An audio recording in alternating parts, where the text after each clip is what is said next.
South Florida, and they are located in Lake Worth, Florida. They have won awards for clinical excellence in mental health and addiction. Campus Recovery is proud to serve clients seeking addiction and mental health services. Campus Recovery offers medication-assisted treatment and clinical services which are provided by master's level clinicians who are licensed or seeking licensure. The facility has a leadership team with extensive mental health, addiction, trauma, and co-occurring disorders experience, and is one of the highest credentialed outpatient facilities in the country. All of Campus Recovery levels of care include individual counseling, group counseling, medical and psychiatric care, case management, and ancillary services. Their partial hospitalization program level of care helps individuals to reintegrate back into daily living. This level of care typically occurs after completion of stabilization, which typically occurs at detox or a residential program. At this level of clinical services, individuals will receive 6 days of clinical programming. Campus Recovery also offers programs such as outpatient care. Individual and group therapy sessions are also available. All of Campus Recovery therapists are highly trained, educated, and experienced in addiction and assigned to you for the entire program. Some of the topics discussed are relapse prevention, stress management, life skills, belief systems, and many other areas of addictions and mental health. Contact Campus Recovery today at 877-995-0102. That's 877-995-0102. We are back now with more of the Ask the Experts radio show, proudly sponsored by board-certified family law attorney Tina Lewert of Lewert Law LLC, covering South Florida.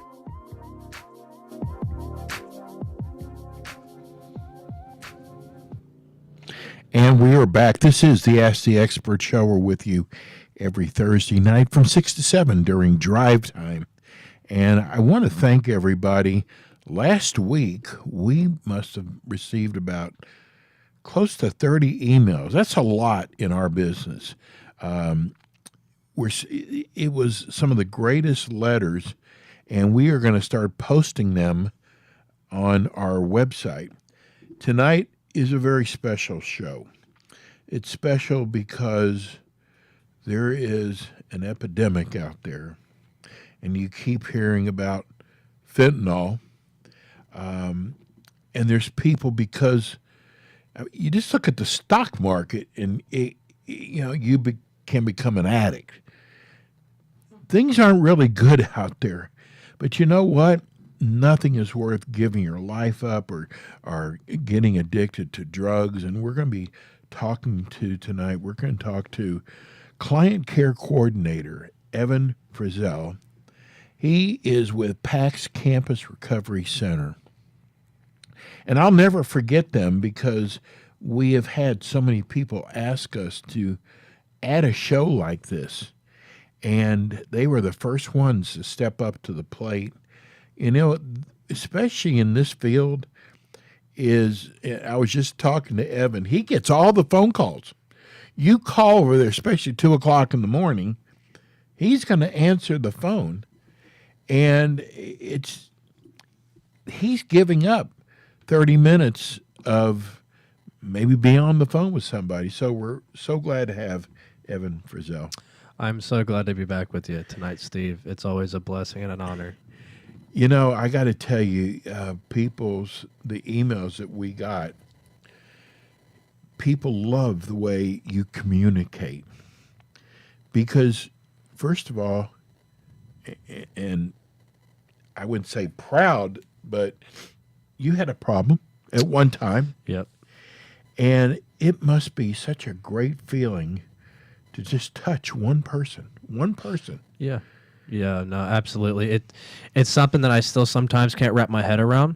You know, the thought that I am in a position now to help others, it's still surreal for me because I know how it feels to feel like you don't have anybody at all, to feel ashamed and vulnerable and lost. And it's a feeling that if you can escape it and get away from it, it's a beautiful feeling. So tell me, it's got to be different now I mean, you look at the grocery store, Yeah. you look at prices. There's no such thing as prices going down. You look at the stock market, people have lost a lot of their savings in the stock market. People are being laid off. One of the things that really upsets me is I'll call Dish Direct. I can't understand the person. Here's a customer service person, and I'm not putting down their accent, but I'm saying I don't understand them. It's got to be so frustrating. And are things different now versus, say, 2 years ago when things were really going well? Well, what we're seeing a lot of now, since I've started working in this field, is we're seeing a higher demand for mental health treatment. Because People want help. Yes, Okay. I mean, you know, right now, these past couple years, let's face it, right, with the pandemic and everything like that, the world as we knew it just got halted, you know, and so everyone, including myself, at that time, everything was put on hold, and a lot of people are neglecting their mental health. You know, what better excuse to sit in your house and drink all day when you can go to your wife or husband and say, well, I'm off work, you know? So what we're seeing now is a high demand for mental health treatment because a lot of people who go to treatment, again, sometimes don't even know why they're going. They go for a substance abuse problem, and then they see medical doctors, and they're saying, you know, hey, listen, you've got untreated anxiety disorder, bipolar disorder, or whatever it may be. So that's a lot of what we're seeing now is just more of the mental health, you know, required treatments and stuff like that. And it definitely changed a lot because, you know, with mental health treatment, you have more things in place, you know, and more kind of standards to hold up. So it can be challenging. I got to say this. You turned yourself around. And I'm a pretty good judge of character. I got to tell you, when you come on this show, I can feel it coming from your heart. And I'm going to brag on you. I think, and I didn't know you when you had, I guess, was it a drug problem or an alcohol problem? Both. I used to call myself a human funnel for drugs. I mean, pretty much anything that I could get my hands on. You weren't particular. No, I was a rat for, you know. So I loved everything underneath the sun more than less. I mean, it just got out of control, and you know, like I said, you know, the last couple times, it got to a point of, you know, I felt like me being dead was better than going through the pain of seeing others see me the way in the current state that I was in at that time, you know, and it was. It's something you never forget if you get clean, you know. A common thing we always say in recovery is, you know, we pray that people get to see sobriety before death because every day, you know, the numbers are drastic. The statistics are highly stacked against addicts like myself. And Are you afraid, Evan, of ever slipping back? I'm not afraid because I've gained a tool set that I've came to utilize. Each different person that goes through treatment has a different kind of tool set, right? You know, rather if that be, you know, the AA or NA meetings or, you know, smart recovery or whatever it may be. And I found what works for me, you know, and I know that I have people in my life now that hold me accountable, that will call me out, that will say, hey, listen, I know you're getting complacent. It's time to take a step back. And it puts you in check. You know, we need people in our lives, whether if you're an addict or not. You always need people in your lives to hold you accountable and to tell you that they love you and they care about you. But at the same time, to tell you, like, hey, listen, I know what you're doing. I see what you're doing. I see these old behaviors coming back out. Let's see what we can do to reevaluate and get those back. I've never asked you this question before. Do you ever talk to or see the people you used to hang out with? All the time. That's actually a great question. So this is where recovery becomes, in my opinion, an individualistic thing. For a lot of people and a lot of experts in this field, they will tell you that, yes, you need to change your behaviors. You need to change the people you're around. Myself, you know, I'm at a pretty confident point in my sobriety to where, you know, if I fly home, you know, I can go see my best friends. You know what I mean? And they might have a drink or two. But I know that at the end of the day, that the thing that stops me from even wanting or even thinking about it is I know how quickly, first of all, I know how hard I've worked to get to this point. Right. So I know how quickly, if I pick up a drink, I know how quickly I will throw it all away, because I unfortunately have the disease that doesn't discriminate or care. So I know that, when I do go see those people that I love and I cherish, that, to the bottom of my heart, I know at the end of the day that, first of all, those people that are in my life, fortunately, they do care about my sobriety. It's not like that for everybody. You have some people in recovery who go home after they complete treatment or whatever it may be, and they go back to those old people, and, before you know it, you get a phone call like, hey, I need to come back, and that's the situation you want to avoid. The biggest piece of advice I can get is, if you slip up after you get out of treatment, that's, say you do 90 days in treatment, you get out, you go home. If you slip up, you got to go back. Right. Because the longer you stay out and you continue that pattern of usage, the lower possibility and chance that you're going to come back and make it back alive. Actually, I would say roughly 90% of people who die are people from drugs, are people who go out for the first time after getting out of treatment. That's what I see a lot with, Wow. past clients and stuff. I know a couple people who are celebrating sobriety. One is 40 years, and I've never seen unbelievable. anybody so proud Yeah. and let people know. But, when you're talking, I used to smoke cigarettes, and a lot of it is the same kind of addiction. Oh, yeah. Because I know that, people go, oh, one cigarette's not going to hurt you, or you're in a bar and or you just got through having dinner. And I always said that it was so hard getting to that point. I don't want to throw that away, because I know one cigarette, forget it. You're back on. I'm right back Yeah. to where I started. It's like that for a lot of people, with food, with dieting, with drugs, Right. with alcohol, with nicotine, with caffeine. We're creatures of habit, and so what's comfortable to us is familiar to us, and we crave that. And honestly, that's something that does ponder in the back of my mind. I come from a family who has addictive personalities. And they're all addicted to different things, right? Some may be addicted to food. Some may be addicted to alcohol or drugs and they don't know it. Some people, whatever it may be, right? And I see that, and I didn't see that before. And so if you can recognize that behavior and try to stop it before it develops, then you're already 10 steps ahead of the game, right? Like, a lot of alcoholics and addicts don't see that they're alcoholics or addicts, not because they just don't want to, but because they're so toxified Right. by the environment that they've put themselves in or allow themselves to continue to be in, that they just get kind of engulfed by it. My ex-wife, who just passed recently, used to tell me, with a drink in her hand, she's not drunk. Yeah, Slurring her words. I've been there plenty of times. And you're looking, how can you say you're not drunk? Falling all over, because they see themselves different. Yeah, your self that was a big thing for me. My self perception of when I was going through it as an alcoholic, I didn't tell anybody I had anything wrong with me. Right. You know what I mean? If you would have asked me a couple years ago, like, do you think of yourself as an addict? I'd be like, no, I just like to have a good time. I can stop whenever I You know want. what I mean?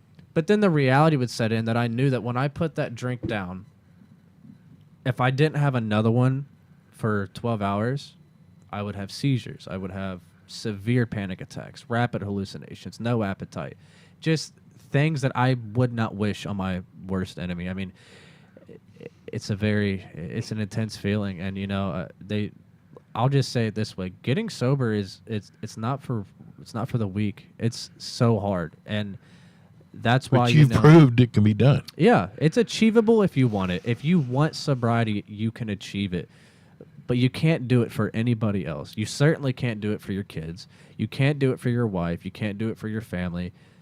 You have to do it for yourself. And by doing it for yourself, that will allow you to become the better man or woman that you want to be for your family.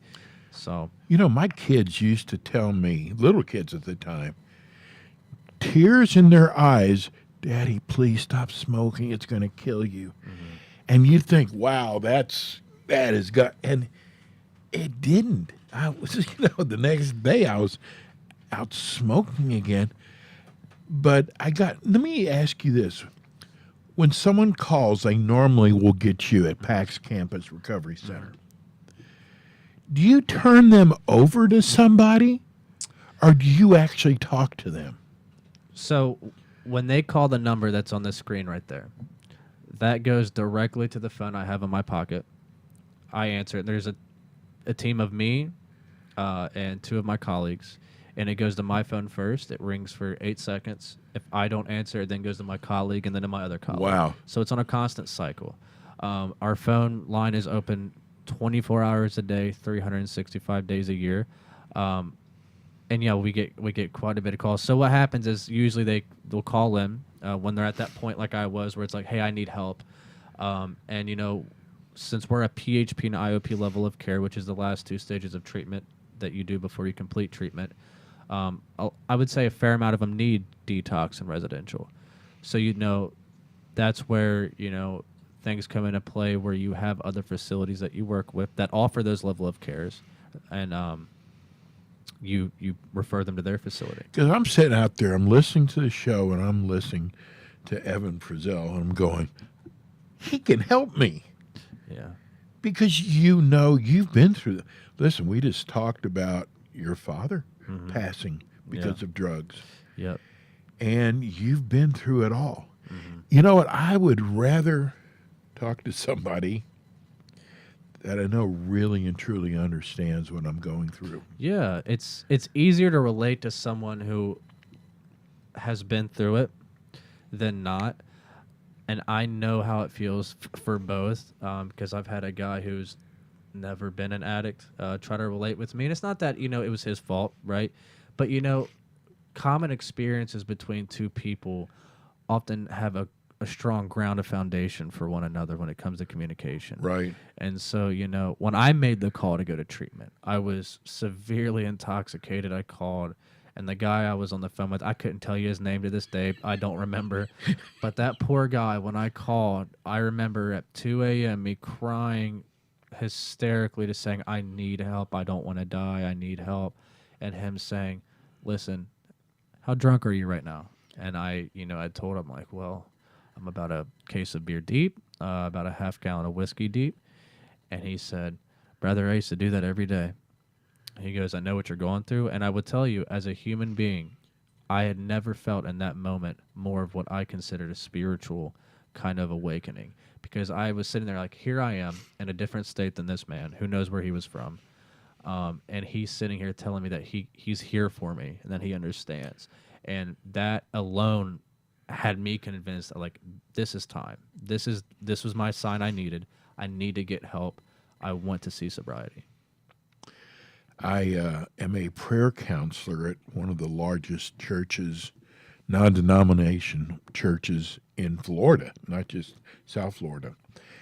And I hear these people talk. And I'm not a counselor, but one of the things they've taught us is usually until someone hits rock bottom.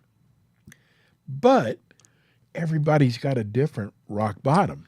Yeah, everybody's rock bottom is different. Like I said before, it could be financial burden. It could be deterioration of your health. I mean, some people don't hit a rock bottom at all. And I think that can be a little confusing for people who get to know each other in recovery, because you have one guy who goes, I've lost everything. I lost my wife, my kids, my house.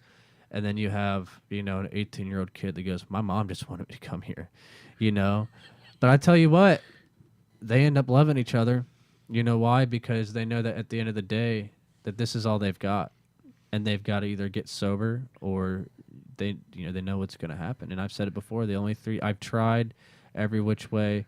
I know people that have tried every which way to successfully use drugs and alcohol, and the only three things that come out of this is death, jail, or treatment. That's the only three things that come out of it. You could sit here and try to tell anybody different.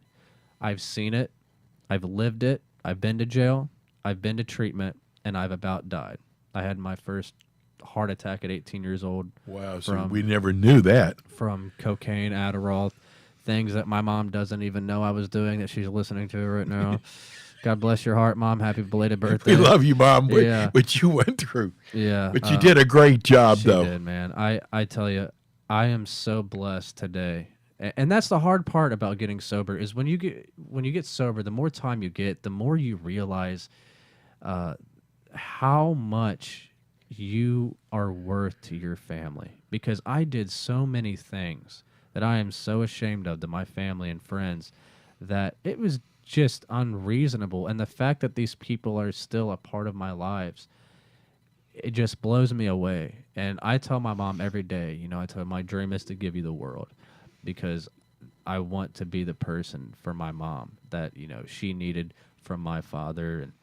And it's a tough thing to realize when you get sober, because you're like, wow. I think the hardest thing about your job is when I'm at church, I tell people they've got to give it all to the Lord. Mm-hmm.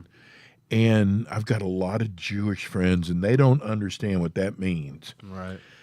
But everybody is different, though. Yeah. Each person is different. How do you connect when there's so many things that you can fall back on? Mine is the Lord. I just give everything to Him, but that's not going to work for everybody. Yeah, Especially if you're atheist. Yeah. I tell you, the beauty about recovery is regardless of your spiritual background, one of the first things that you admit when you walk into either of the programs of NA or AA is that you are powerless over your substance of choice, and that with only yourself, you will fail. Left to your own devices, you will fail. And that itself,